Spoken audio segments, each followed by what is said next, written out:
Kisan will be covered under the KCC, Kisan Credit Card Scheme. 13th of the 16th, our government intends to eliminate foot and mouth disease, brucellosis in cattle, and also what is called the PPR in sheep, which is a French expression. Sorry for those who know French. I'll try to pronounce. Peste des petits ruminants. PPR in sheep and goat by 2025. So foot and mouth disease, brucellosis in cattle, and also PPR in sheep and goat by 2025 will be eliminated. Coverage of artificial insemination shall be increased from the present 30% to 70%.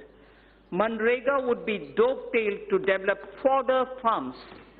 Further, we shall facilitate doubling of milk processing capacity from 53.5 million metric tons to 108 million metric tons by 2025.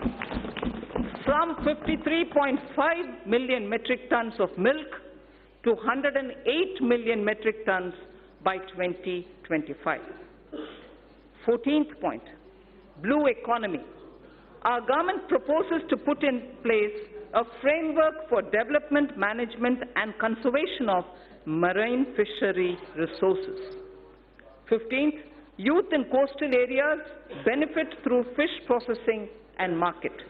By 2022-23, I propose raising fish production to 200 lakh tons. Propose raising fish production to 200 lakh tons. Growing of algae, seaweed and cage culture will also be promoted. So this coming point is very important. Our government will involve youth in fishery extension work through 3,477 Sagar Mitras and 500 fish farmer producer organizations. We hope the rural youth, particularly those who are in the coastal areas and inland fishing areas, will work as Sagar Mitras and also form 500 fish farmer producer organizations. You know that we already have a farmer producer organization, which is FPO. Now we are expanding it to cover fish farmer producer organizations. 16th and the last action point, sir. Under Deen Dayal Antyodaya Yojana, for alleviation of poverty, 58 lakh SHGs have been mobilized. We shall further expand on SHGs in this regard too. Now, for the fund allocation, for the 16 different steps that I have announced, they are being stated under two broad categories. They are being stated under two broad categories. For the sector comprising of agriculture, allied activities, irrigation and rural development, an allocation of 2.83 lakh crores has been made for 2020-21, and it is divided, among other things, for agriculture, irrigation and allied activities, 1.6 lakh crores. For rural development and Panchayati Raj, 1.23 lakh crores.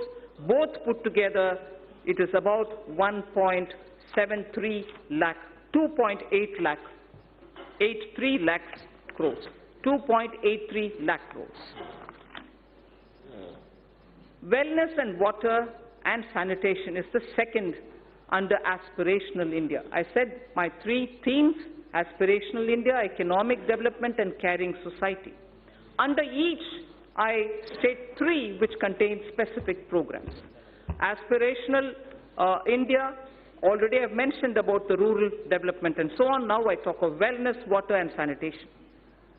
We have a holistic vision of healthcare that translates into wellness for citizens.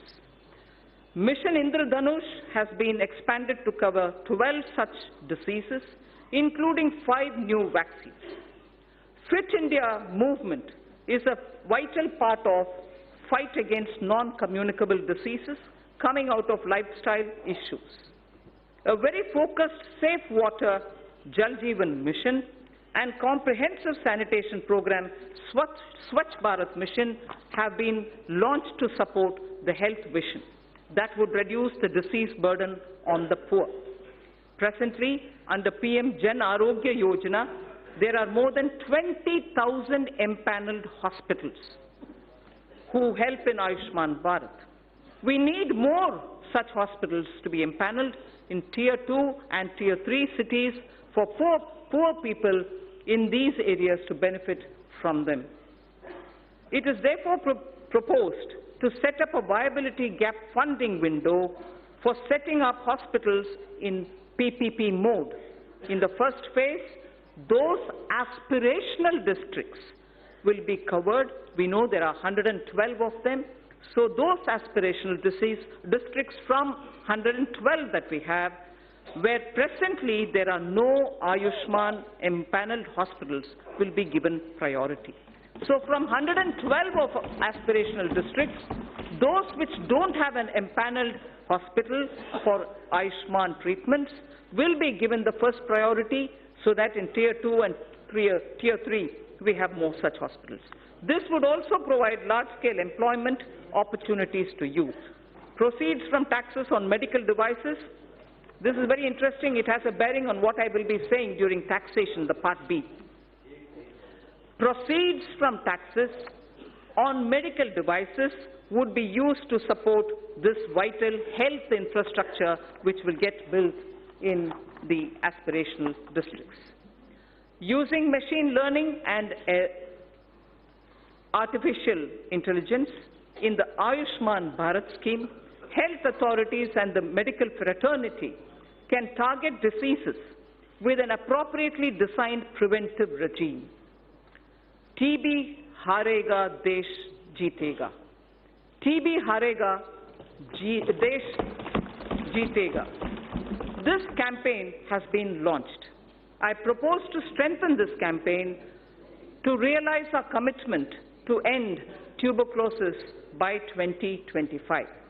I propose to expand also Jan Aushadhi Kendra scheme to all districts, offering 2,000 medicines and 300 surgicals by 2024.